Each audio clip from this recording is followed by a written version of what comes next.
तो भैया आज उसी समय नारद जी ने कहा, प्रभु ये तो सब आपकी कृपा है, श्रेय स्वयं ले लिया। लेकिन बाद में कह रहा है, प्रभु ये तो सब आपकी कृपा है।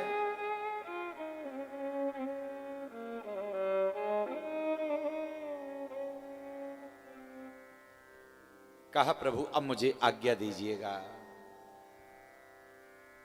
अनुमति लेकर के, आज्ञा लेकर के महाराज जैसे ही आज चलने के लिए तैयार हुए।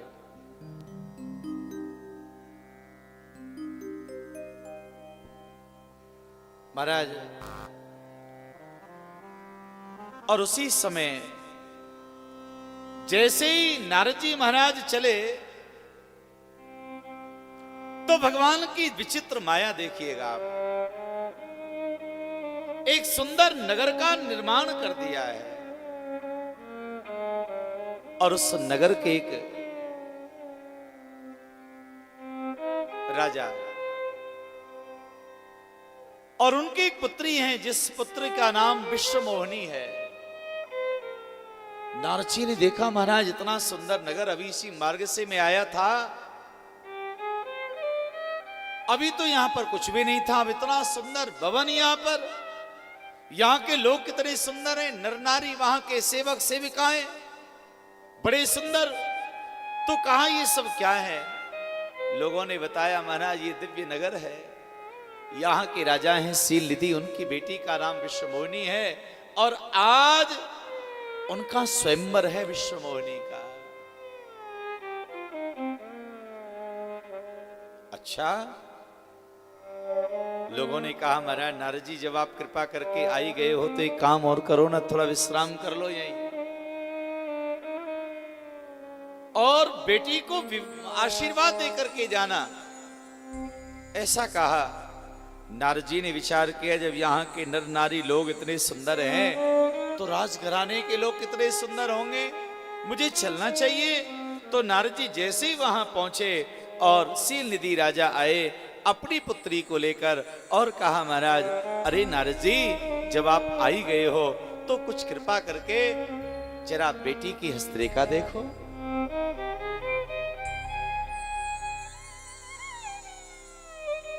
इस बेटी के भाग्य में क्या लिखा है, इसको घर और वर कैसा मिलेगा। तो जैसे ही देवऋषि नारद जी महाराज ने हस्तरेखा को देखा, अब लिखा तो उसमें कुछ है और बता कुछ रहे। क्या लिखा है? कहा, ये जिसका वर्ण करेगी वो अमर होगा, अजर होगा, त्रिलोक विजयी होगा, अजय होगा, वो भगवान होगा। लेकिन नारद जी क्या बता रहे हैं कि आपकी कन्या जिसका वर्ण कर लेगी वो अजर हो जाएगा, अमर हो जाएगा, अजय हो जाएगा, भगवान बन जाएगा वो। अब नारद जी ने देखा उस कन्या की हस्तरेखा में भगवान नारायण पति के रूप में दिख रहे हैं। नारद जी विचार करने लगे, क्या भगवान विवाह करेंगे? नारद जी ने सोचा, यदि कन्या का विवाह हमसे हो जाए तो कितना बढ़िया रहे, लेकिन विवाह कैसे होगा? तो नारद जी विचार करने लगे, यदि मुझे भगवान का सुंदर रूप मिल जाए, उस रूप को धारण करके मैं इस कन्या का विवाह कर सकता हूं, ये कन्या मेरा वर्ण कर सकती है।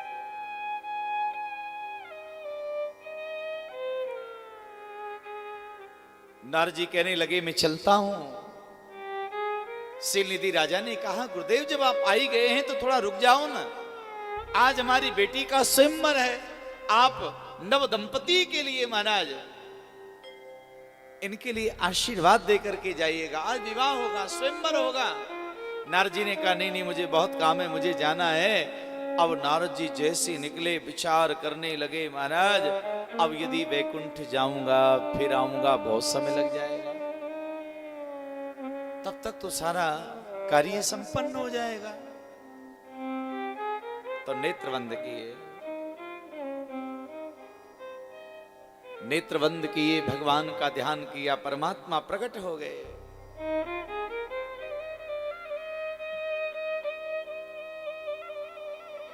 और भैया जैसे ही परमात्मा का आगमन हुआ, भगवान बोले नारद जी बताओ।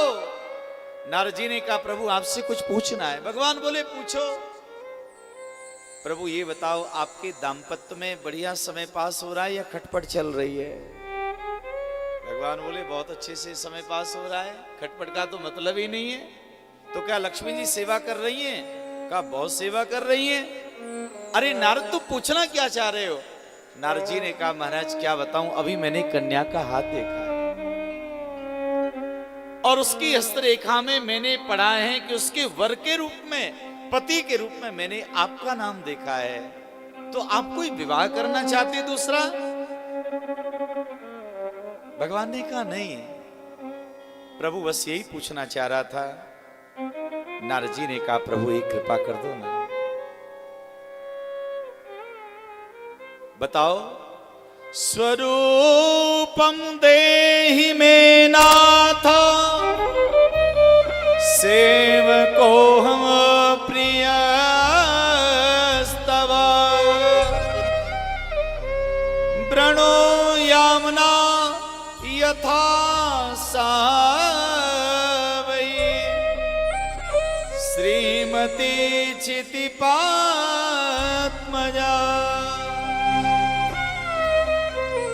हे प्रभु एक कृपा करो, कुछ समय के लिए आप मुझे हरि रूप दे दो। स्वरूपम देहि मे नाथ, मैं आपका सेवक हूं, आपका दास हूं, मुझे कुछ समय के लिए आप हरि रूप दे दो।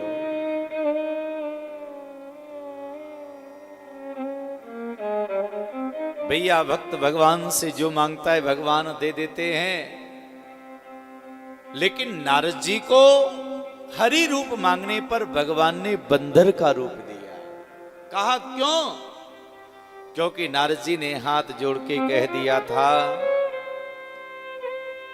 जे विदनाथ होय हित मोरा, करहु सुबेग आस में तोरा। नारद जी ने हाथ जोड़ के कहा जीवित नाथ होए हित मोरा। हे महाराज, हे महादेव, हे नारायण, जिसमें मेरा हित हो वो कार्य करिएगा। और एक प्रार्थना करूं भैया, भगवान से कुछ भी मांगो लेकिन भगवान से स्तुति करके ये जरूर कहिएगा जीवित नाथ होए हित मोरा। जिसमें मेरा हित हो, मेरा मंगल हो, ऐसा कार्य करो, ऐसा जरूर निवेदन करना चाहिए।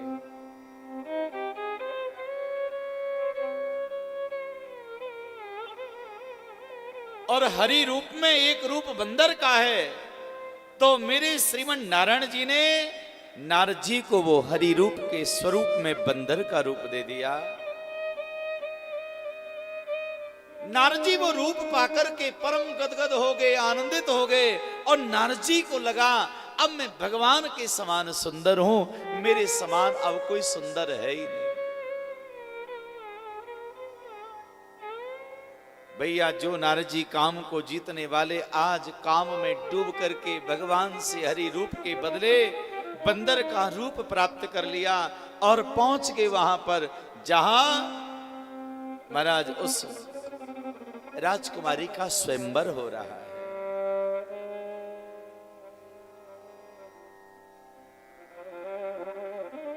जिधर से राजकुमारी विश्वमोनी जयमाल लेकर के आएगी, उसी तरफ पहली कुर्सी पर, पहले सिंहासन पर बैठ गए कि राजकुमारी आएगी और जयमाल मेरे गले में ही डाल देगी, परेशान नहीं होना पड़ेगा उसको।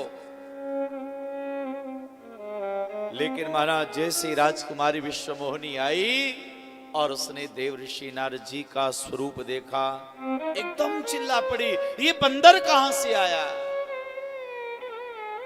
भैया नारद जी चारों तरफ देखने लगे, लगता है कोई बंदर यहां पर आ गया हो।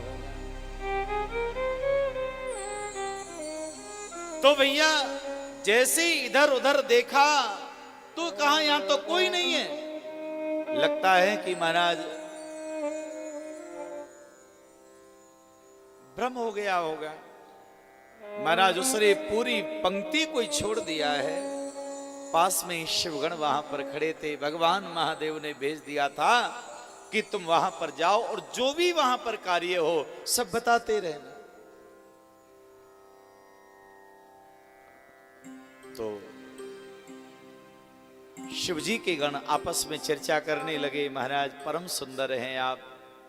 एक गण कहने लगा भैया कुछ भी हो जाए, सुंदरता तो हमने संसार में बहुत देखी, पर इतना सुंदर राजकुमार हमने पहली बार देखा है। नारद जी को लगा मेरी चर्चा हो रही है, मेरी बातें हो रही है, बड़ा सुंदर रूप है इसका।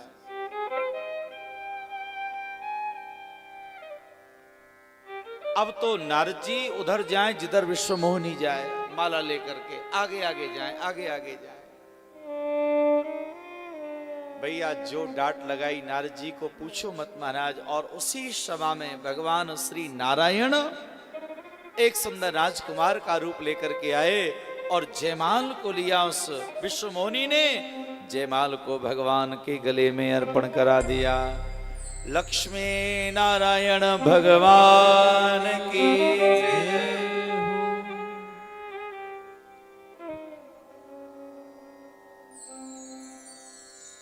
नारद जी एकदम आश्चर्य में पड़ गए कि हुआ क्या। उसी समय शिव गणों ने क्या किया, दर्पण दिखाया नारद जी को।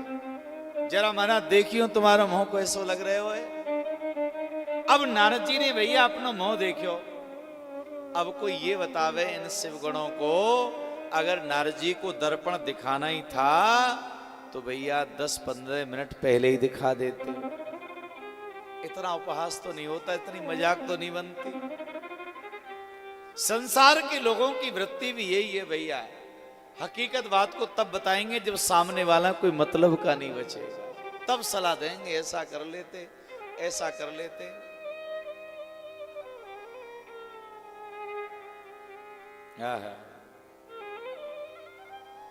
जो नारद जी को दर्पण दिखाया, नारद जी को आ गया क्रोध। और नारद जी ने पहले तो महाराज उन्हीं को शाप दिया, तुमने मेरा उपहास किया है, मैं शाप देता हूं, तुमको राक्षस बनना पड़ेगा। और अब मैं नारायण को देख लूंगा। क्रोध में चले भैया। भगवान ने जले पर नमक और डाल दिया, सामने मिल गए। एक तरफ लक्ष्मी जी खड़ी हैं, एक तरफ विश्वमोहिनी खड़ी है। एक पुष्प का हार भगवान के गले में है और एक पुष्प का हार विश्वमोहिनी के गले में। अभी जो जयमाल हुई है देख करके नारद जी क्रोध में आ गए। और क्रोध में आकर के महाराज जो भगवान को सुनाया, हे हरे तुम महादुष्ट कपटी विश्वमोहना परोसाहम न सहसे माया मलिनाशया।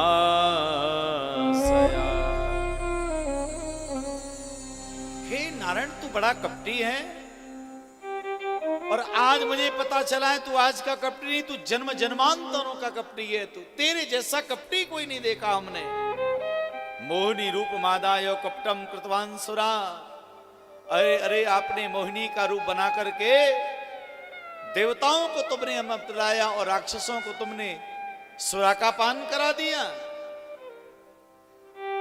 बहुत कपटी हो, लेकिन आज उस कपट का उत्तर मैं तुम्हें प्रदान करूंगा।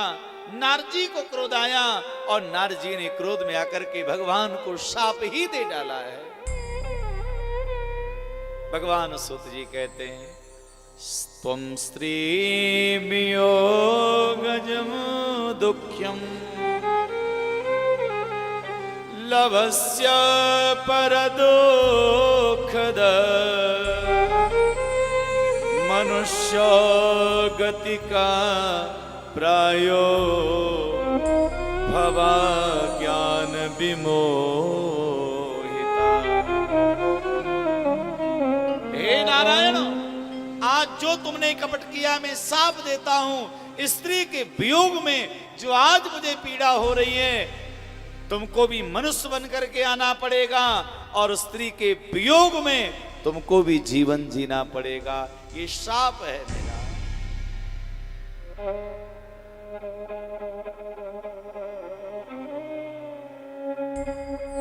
और आज जो बंदर का रूप तुमने मुझे दिया है ना, ये बंदर का रूप ही तुम्हारे काम में आएगा। भैया जो साप दिया, भगवान ने सर को झुकाया और नारद जी के द्वारा दिए गए साप को स्वीकार करने लगे। और धीरे से महाराज भगवान ने वो माया का पर्दा हटाया तो ना तो लक्ष्मी है, ना विश्वमोहिनी है, ना फूल माला है, ना वो नगर है, कुछ नहीं है, केवल भक्त और भगवान है। नारद जी हैं और भगवान है। नारद जी ने जैसे देखा महाराज, अब तो नारद जी की आंखों में आंसू आ गए। नारद जी बोल पड़े, प्रभु ये क्या हो गया मुझसे? आपको मैंने शाप दे दिया, मेरे अपराध को क्षमा कर दीजिए। लेकिन भगवान की करुणा देखो आप। भगवान क्या कहने लगे? हे नारद, ना खेदम कुरु मे भक्त परस्त्वं नात्र संशया। हे पुत्र नारद, तुम्हें संशय करने की आवश्यकता नहीं है। नारद जी ने जब कहा व्यथा हो ये मम साप कृपाला, मेरा शाप झूठा हो जाए, तब भगवान बोल पड़े मम इच्छा कह दीन दयाला। पुत्र नारद, ये तो मेरी इच्छा थी, तेरी कोई गलती नहीं है। आज जो भी हुआ है ना, ये मेरी इच्छा से हुआ है। मम इच्छा कह दीन दयाला, मेरी इच्छा है। प्रभु मेरे अपराध को क्षमा कर दीजिए। मैंने न जाने क्या क्या आपको कहा। भगवान कहने लगे, नारद लीला करने के लिए आऊंगा तो इसलिए सारा ऐसा हुआ है, और अपमान तुमने मेरा नहीं किया, अपमान तुमने भगवान महादेव का किया है। जब भगवान महादेव ने बताया था, कहा था तुमको किस काम कथा को राम के आगे मत सुनाना, और तुमने मेरे आगे इस काम कथा को सुनाया, इसलिए ऐसा हुआ है। तो कहा महाराज अब मेरा उद्धार कैसे होगा, मेरा कल्याण कैसे होगा? भगवान कहने लगे काम करना पड़ेगा। इसी समय नारद तुम काशी चले जाओ, और काशी जाकर के वहां भगवान महादेव की शरण में जाकर के शिवजी के सहस्त्र नामों का जाप करो। सतनाम शिवस्तोत्रम, शिवजी के महाराज स्तोत्र का पाठ करो। काशी जी